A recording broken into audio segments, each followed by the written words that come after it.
네, 뉴스 쟁점들 깊숙이 한번 들어가 보겠습니다. 오늘도 역시 경향신문 정치부 봉블리 박순봉 기자와 함께합니다. 어서 오십시오. 네, 안녕하세요. 네, 지금 뭐 정치권의 뉴스가 워낙에 많기 때문에 네, 바쁘실 것 같아요, 정치부 기자들. 네 어제는 또 당직을 하는 날이어가지고 음. 네 밤까지 좀 기다렸죠. 어. 트럼프 대통령하고 문재인 대통령 통화 이런 것들 예. 계속 뭐 이슈가 끊이지는 않는 것 같아요. 그렇습니다. 기자들은 그 쉬는 타이밍 잡기가 힘들겠어요. 뉴스라는 게 언제 어디서 어떻게 터질지 모르니까. 그러니까 휴가 같은 거는 좀 계획해서 못 가는 편이에요. 그리고 주말도 이제 금요일, 토요일 요즘엔 주 5일을 하려고 노력을 하는데 금, 토나 토일을 좀 이렇게 뭐 예상 없이 좀 쉬거든요. 이제 갑자기 기회가 되면 좀 여유가 있을 것 같다 이러면 쉬고 이렇게 하거든요. 지난주에는 뭐 박순봉 기자 또 우리 중앙일보 윤성민 기자 등장할 때마다 제가 어제 몇 시간 주무셨어요? 이런 걸 물어봤었는데 네. 그때마다 오는 문자가 기자들은 52시간 안 하나요? 뭐 이런 얘기들 왔는데 아직은 지금 적용이 안 되고 있죠. 아 신문사는 됐고요. 방송사는 그렇죠. 안 됐더라고요. 신문사는 적용이 예. 됐구나. 아, 방송사 분들은 그게 언제 되나 이렇게 기다리고 있는 분들 되게 많더라고요. 네. 아무튼 우리 기자분들 고생이 많으신데 뉴스들 본격적으로 살펴보도록 하겠습니다. 첫 번째 뉴스입니다. 국방부는 우선 북한의 발사체에 방사포와 신형 전술 유도무기 등 선호 종류가 섞여 있었으며 10발에서 많게는 20발에 이른다고 보고했습니다. 하지만 단거리 탄도미사일이 포함됐는지에 대해선 확답을 피했습니다. 지난해 열병식에 공개된 무기 체계와 유사한 형태가 외형적으로 유사한 형태라고만 보고 있습니다. 그래서 추가 분석이 필요한 부분입니다. 네, 합동참모본부의 공보실장의 목소리를 방금 들으셨는데, 그러니까 국정원에 이어서 국방부가 다시 한번 국회에 이 관련된 보고를 한 겁니다. 네. 지난 4일 토요일에 있었던 북한 발사체 관련해서 보고를 한 건데 어떤 분석을 내놓은 거죠? 네, 국방부가 말씀하신 대로 어제 국회를 돌면서 보고를 했는데 이 도발 의도보다는 화력 타격 훈련이었다 이렇게 평가를 했습니다. 네, 그러니까 훈련이었다는 거죠. 그렇군요. 국방부가 이렇게 보는 근거는 시간과 장소예요. 이 오전 9시에 북한이 그러니까 4일이었죠. 개방된 장소에서 발사를 했기 때문에 이건 훈련에 가깝다 이렇게 본 겁니다. 그러니까 지금까지 북한이 대륙간 탄도미사일이나 ICBM 같은 전략 무기를 발사할 때는 이 전략군 사령관이라는 사람이 참석한 상태에서 새벽 시간대에 그리고 장소도 공개되지 않은 그렇죠. 상태에서 예. 발사를 했거든요. 그리고 또 보통 단거리 미사일이라고 해도 사거리가 1000km 정도는 돼요. 근데 북한이 이번에 발사한 건 사거리가 70에서 240km 정도에 그쳤습니다. 그래서 역시 훈련이라고 보는 거고요. 이 계속 논란이 되고 있었죠. 미사일이냐 발사체냐. 네. 이 문제에 대해서는 이 역시 즉답을 하지 않았는데 20발가량의 발사체가 동시에 발사됐기 때문에 한미 군사당국이 최종 결론을 내는 데는 시간이 좀 걸릴 것 같다. 이렇게 답변을 했다고 합니다. 그렇습니다. 국방부에서 이런 발표를 한 겁니다. 사실 군 생활하면서 그런 경험이 있는 분들도 있을 거예요. 저도 탄약 부대에서 근무를 했었기 때문에요. 네. 뭐 위력 시범, 화력 시범 이런 것들 훈련을 하거든요. 지금 국방부에서 발표한 것은 북한에서도 그런 훈련을 한 것이다로 보고 있는 것이죠. 네. 자, 이런 가운데 어제 밤에 앞서도 말씀하셨지만 문재인 대통령하고 트럼프 대통령하고 전화 통화를 했어요. 네. 이 어제 회사에서 두 정상이 통화를 기다렸는데 이게 퇴근 시간과 직결이 되거든요. 네. 어젯밤 10시에 이제 통화를 시작했다 이런 연락을 받았고 약 35분간 통화를 했습니다. 청와대는 그 통화 결과를 밤 11시 44분쯤에 내놨고요. 네. 이 트럼프 대통령은 통화에서 한국이 인도적 차원에서 북한에 식량을 제공하는 것이 매우 시의적절하고 또 긍정적인 조치가 될 거다 이렇게 얘기를 했다고 해요. 그리고 또 양 정상은 이번 발사에도 북한의 발사에도 비핵화를 위한 대화 궤도에서 이탈하지 않도록 하면서 가능한 조기의 비핵화 협상을 재개하기 위한 방안에 대해서 의견을 교환했다 이렇게 청와대가 전했습니다. 네. 또 트럼프 대통령이 가까운 시일 내에 방한하는 그런 방안에 대해서도 협의하기로 했고요. 그러니까 이번 통화를 보면은 이 트럼프 대통령이 북미 협상을 좀 이어가고 싶다 이런 의지가 굉장히 강해 보입니다. 그러니까 이제 서로가 서로를 평가했을 때 뭐 미국의 대응, 우리나라의 대응 괜찮았다. 이런 식의 어떤 교감을 네, 했던 예. 것으로 보입니다. 북한 발사체 관련된 소식 살펴봤고요. 다음 뉴스 이어가죠. 정부가 경기도 고양시와 부천시에 신도시를 만들기로 했습니다. 서울 도심권에 30분 내 접근이 가능한 도시입니다. 고양 창릉은 서울로부터 1km 이내에 위치하고 부천 대장은 서울과 연접해 있는 등 정부는 앞서 신도시들이 교통난으로 주민 불편이 컸던 점을 고려해 교통대책도 함께 발표했습니다. 자, 정부가 3기 신도시를 추가로 발표를 했습니다.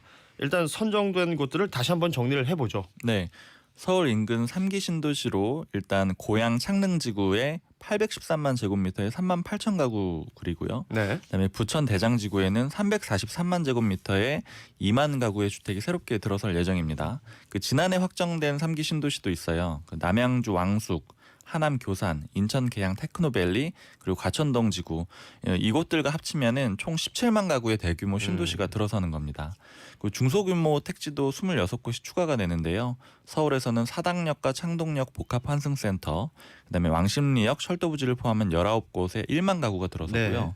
또 경기도는 안산 장산지구, 용인 구성지구 이런 곳들을 포함한 7곳에 4만 2천 가구의 중소택지가 조성이 됩니다. 네. 그러니까 이로써 정부가 서울과 수도권에 30만 가구 입지를 모두 공개를 한 건데요. 국토부는 2020년 3기 신도시 지구 지정을 마치면 2020년부터 순차적으로 분양을 할 계획입니다. 2022년부터 순차적 네. 분양이 진행이 된다.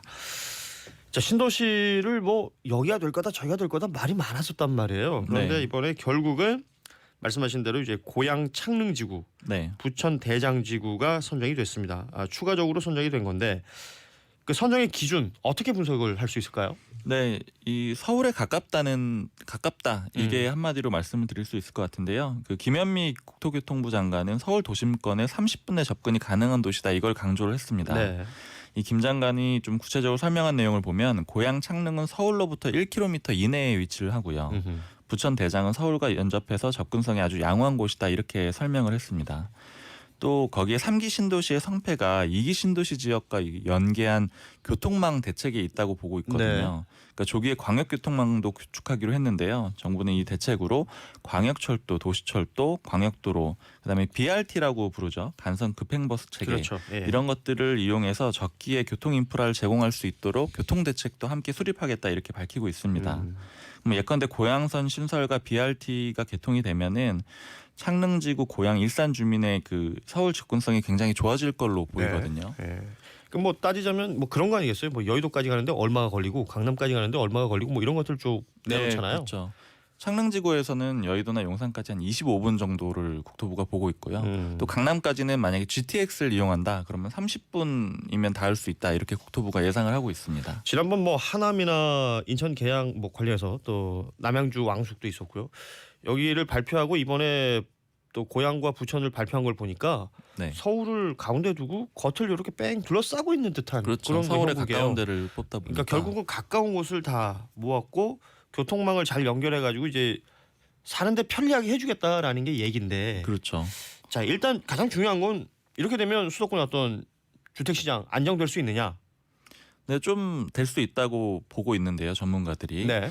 이 정부의 수도권 30만 가구잖아요. 꽤 많은 숫자인데 이 공급 그렇죠. 계획이 차질 없이 진행이 되고 그다음에 오는 2020년부터 순차적으로 만약에 분양이 잘 된다면 주택시장 안정에 효과를 낼 수 있다 이렇게 보고 있습니다.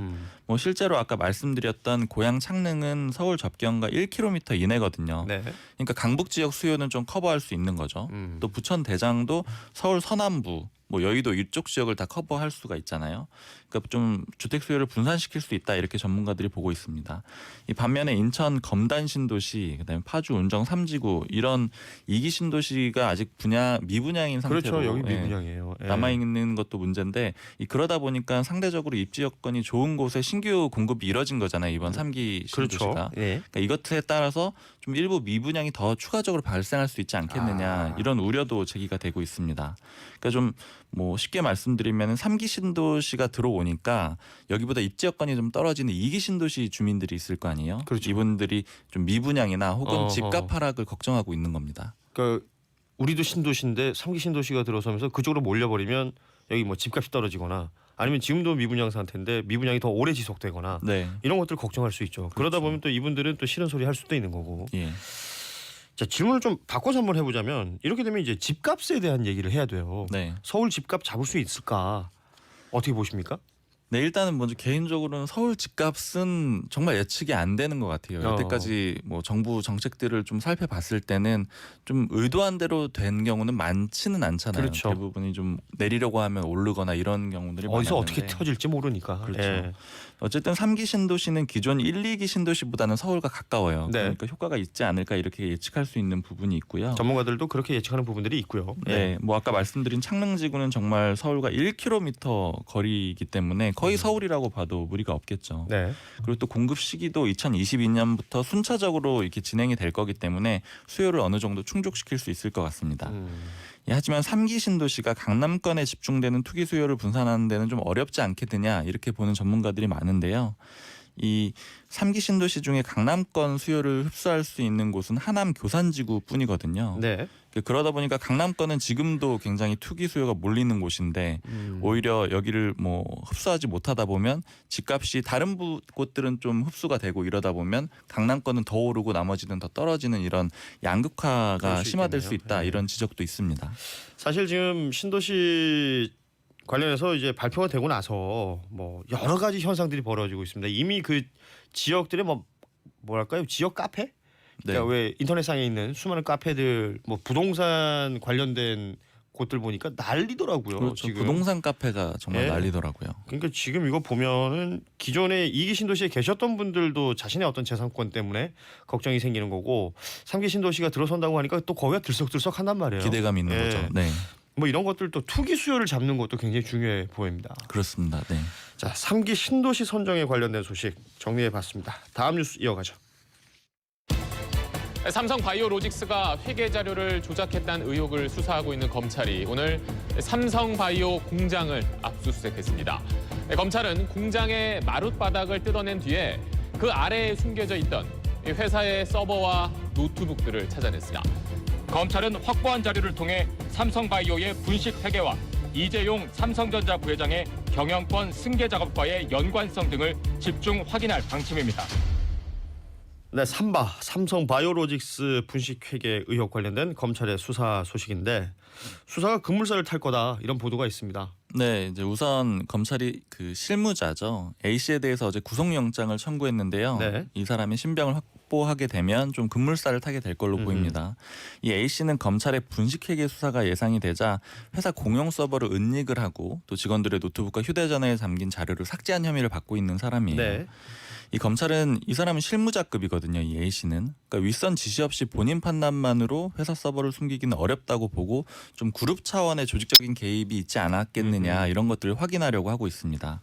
이 앞서 A 씨를 비롯해서 삼성바이오 관련자들을 조사하는 과정에서 공장 바닥을 뜯어가지고 자료를 묻은 다음에 이걸 다시 덮어서 증거를 숨겼다 이런 취지의 진술을 확보를 했거든요. 굉장히 원시적인 방법이에요. 원시적이고 또 실행하기가 좀 쉽지 않을 것 공장 같아요. 바닥을 요즘. 뜯는다는 것도 네. 뭐 그냥 어디 저 뒷뜰에 땅 파가지고 묻은 것도 아니고 공장 네. 바닥을 뜯는다는 것도 굉장한 노력일 텐데. 그렇죠. 예. 이 검찰은 어제 인천 송도에 있는 삼성 바이오 공장을 압수수색을 했습니다. 그 공장 바닥을 뜯어가지고 검찰이요. 네. 그 묻어든 회사 공용 서버와 직원들의 노트북 등을 확보를 한 겁니다. 저도 언론사 들어오기 전에 대기업을 다녔던 적이 있는데 이 사소한 일들도 다 상급자의 결재를 받도록 시스템이 돼 있잖아요. 그렇죠. 근데 공장 바닥을 만약에 뜯는다 이걸 단독으로 할 수 있겠느냐 하면 그거는 불가능하다는 생각이 들더라고요.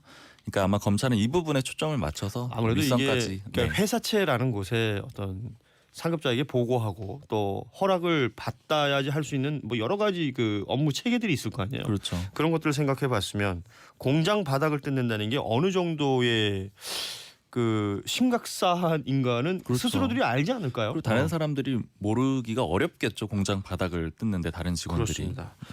이게 검찰이 그동안 그 삼성 바이오의 그 자회사잖아요. 삼성 바이오 에피스. 네. 그 또 직원 B 씨를 긴급 체포해서 조사한 뒤에 돌려보내기도 했었습니다. 네, 그 검찰 조사 결과 B 씨는 삼성 에피스 재경팀의 업무 자료가 담긴 회사 공용 서버를 이 자택, 자기 집에 숨겨서 보관하고 있었던 걸로 드러났었어요. 그러니까 이 사람은 공용 서버를 자기 집으로 들고 간 거예요. 네. 예. 이 B 씨가 숨긴 서버를 확보한 검찰은 이 삼성바이오 분식회계 의혹과 삼성 경영권 승계에 관련된 내부 자료나 문건이 있을 거다 이렇게 보고 정밀 분석을 하고 있습니다. 네. 이게 좀 중요한 부분인데 이 검찰은 앞서 설명해드린 그 삼성바이오와 또 방금 설명해드린 삼성 에피스에서 비슷한 시기에 같은 방식으로 좀 조직적인 증거인멸이 있지 않았겠느냐 이렇게 보고 있습니다. 네. 그러니까 어디에서는 공장 바닥 뜯어가지고 바닥에 묻었고 네. 어디에서는 이제 서버를 집으로 들고 가고 이런 것들이 그냥 개인의 일탈은 아닐 것이다라고 그렇죠. 보는 거죠. 예. 네, 조직적일 거라고 추측을 하는 거죠. 음흠. 그래서 또 그러다 보니까 이제 그룹 차원의 증거인멸 수사를 통해서 삼성바이오 분식회계와 이재용 부회장의 경영권 승계 작업 이 연관성도 파헤칠 예정이고요. 네. 검찰은 이미 삼성에피스 임직원 2명 구속한 상태거든요. 이 구속된 2명은 삼성바이오에 대한 금융감독원 특별감리와 이후 검찰 수사에 대비해 관련 회계 자료와 내부 보고서 이런 것들 중에서 좀 문제가 될 기록을 다 삭제한 혐의를 받고 네. 있습니다. 뭐 예를 들어서 그 노트북과 휴대전화 직원들 것들을 이렇게 검색을 해가지고 이재용 부회장을 뜻하죠. JY 이런 것들을 그리고 합병, 뭐 미전실 이런 네. 단어들을 검색을 해서 해당 문건을 삭제한 걸로 조사가 됐습니다. 뭐 이거 앞서 저희가 전해드린 바가 있었는데 이런 모든 것들이 어떤 그룹 차원에서 체계적으로 이루어진 증거 인멸이냐 이 부분을 검찰이 계속해서 수사를 한다는 얘기를 함께 나눠봤습니다. 네. 정치권 소식으로 좀 넘어가 보죠. 자유한국당의 황교안 대표 얘기인데 민생투쟁 대장정 이렇게 이름을 붙였더군요. 예. 뭐 백팩 메고 어제 부산에서 시작했어요. 그렇죠. 이 백팩에다가 운동화까지 신고 어제 부산 자갈치 시장에서 출정 기자회견을 했습니다. 네. 그다음에 부산 이곳저곳을 다녔어요. 이 기자회견 후에는 지지자들과 이렇게 만났는데 이렇게 사진이 찍혔는데 이렇게 울컥하는 네. 그러니까 눈물을 거의 흘리려고 하는 이런 모습이 으흠. 사진에 찍히기도 했습니다. 이 황 대표가 백팩을 맨 모습을 보니까 청취자분들도 떠오르는 정치인이 있으실 것 같아요. 여러 사람 겹치던데요. 네, 많이 저는. 있죠. 그러니까 저는 일단 안철수 전 대표. 네, 제일 많이 네. 그 모습이 나타났었죠. 음흠. 그리고 2014년에 박원순 서울시장도 재선 선거 운동을 할 때 그랬었네요. 예, 파란색 운동화랑 백팩을 맸었습니다. 뭐 이걸 보다 보니까 백팩의 정치적 의미랄까, 정치적 의미랄까 이런 것들이 좀 생각이 나더라고요. 일단 뭐 의도는 시민들에게 편안한 모습으로 다가가겠다 이런 느낌을 주는 건데 그래도 연출이나 전략으로 볼 수밖에 없을 것 같아요. 그러니까 나 그 가방 안에 뭐가 들었는지 너무 궁금하더라고요. 가벼울 것 같습니다. 그러니까 예전에 저도 군장 쌀 때 네. FM대로 안 쌌습니다. 네. 보통 베개를 넣죠. 각을 잡기 위해서. 그러니까 그런 느낌이 좀 강하게 들었어요. 원래는 그러니까 이런 거 아니겠어요? 그 가방을 누군가가 수행비서나 이런 사람들이 들어주는 게 아니라 내가 직접 이렇게 메고 다닌다. 그렇죠. 이런 것들을 좀 보여주고 싶은 걸 텐데. 그렇죠. 특히 황 대표 같은 경우 당 대표에게 붙는 수행 인력이 굉장히 많거든요. 그렇겠죠. 그러니까 직접 가방을 들 일은 사실 거의 없어요. 그러니까 아마 이 연출이 된 거다 이렇게 네. 또 그런 느낌을 주는 것 같고요. 그래서 황 대표는 뭐 도보 그다음에 대중교통 등을 이용해서 오는 24일까지 전국을 돌면서 대장정을 이어갈 계획입니다. 지금 부산에서 출발했고 자 호남 지역을 다시 가게 되느냐를 또 살펴봐야 되는데 지난번에 광주 가서 좀 나름 곤혹을 치렀단 말이에요. 네, 물세례 같은 것들을 예. 받았죠. 제가 황 대표 일정표를 쭉 봤는데 5.18 행사에 참여하는 게 눈에 띄더라고요. 이 아직 한국당이 5.18 망언 논란자에 대한 징계를 완벽히 마무리하지 않았잖아요. 그렇죠. 그 이종명 의원은 그 제명 처분을 받았지만 이게 의원총회를 거쳐야만 확정이 되는데 뭐 유야무야된 상태고요. 그렇습니다.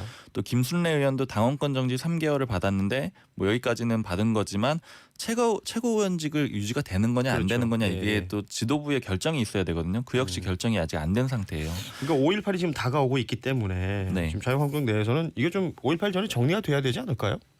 그러니까 저도 개인적으로는 5.18 전에는 이 징계 절차가 좀 깔끔하게 마무리가 돼야 되지 않을까 이렇게 보는데요. 뭐 실제로 어제 광주 지역 시민단체들이 황 대표가 5.18 기념행사에 참석하는 걸 반대한다 네. 이렇게 밝히기도 했습니다.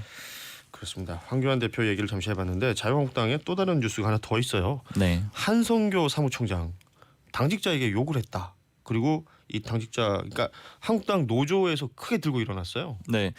이 한국당에 노조가 있다는 것도 좀 모르시는 분들도 그럴 수 많을 것 있었겠죠. 같아요. 이 사무처 당직자들은 그냥 회사의 직원 개념에 더 가깝습니다. 그 보좌진들은 임시직 공무원에 가깝고요. 네. 별정직.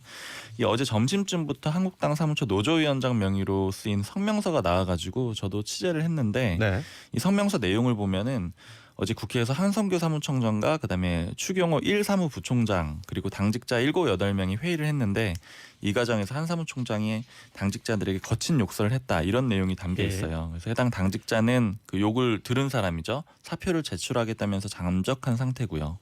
이 상황이 좀 커지다 보니까 한 사무총장이 어제 저녁에 입장문을 냈습니다. 그때까지는 기자들이 접촉을 하려고 했는데 전화를 받지 않았었거든요. 그 입장문에서 회의를 주도해야 하는 사무총장으로서 부적절한 언행이었음을 인정한다 이렇게 사과를 했습니다. 뭐 구체적인 욕설에 대해서 딱 인정한 건 아니지만 그런 상황이 있었다라는 것에 대해서는 인정을 한 거죠. 저도 취재 과정에서 이 사무총장의 욕설이 어떤 내용인지 듣긴 들었는데 이 직장 상사에게 이런 욕을 듣는다면 참 견디기 어렵겠구나 싶은 욕설이더라고요. 아니 근데 왜 욕을 한 거예요? 이게 그래 어제 여러 당직자들 한 5-6명하고 얘기를 해봤는데 아직 딱 확정적으로 말씀을 드릴 수는 없어요. 왜냐하면 당사자들이 인정을 하고 있지는 않기 때문에. 이게 팩트라고 말할 수는 없지만 지금 주변에 들리는 얘기들은 있을 거 아니에요. 가장 유력한 게 두 가지인데 일단 첫 번째는 그 아까 자갈치 시장에서 황 대표가 출정 기자회견을 했다고 말씀을 드렸잖아요. 근데 자갈치 시장이 어제 휴일이었습니다. 휴무일이었죠. 그 정기적인 휴일이었어요. 그렇습니다. 한 달에 2번 있는데.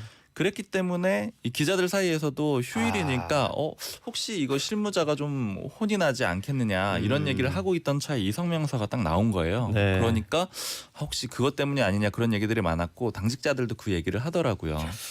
그리고 이제 두 번째는 이 추경호 부총장이 아까 같이 회의에 참석했다고 했는데 이 추경호 의원은 황교안 대표의 굉장히 최측근입니다. 예전에 국무총리를 할 때 국무조정실장을 했던 그 굉장히 인연이 오래된 사람이잖아요.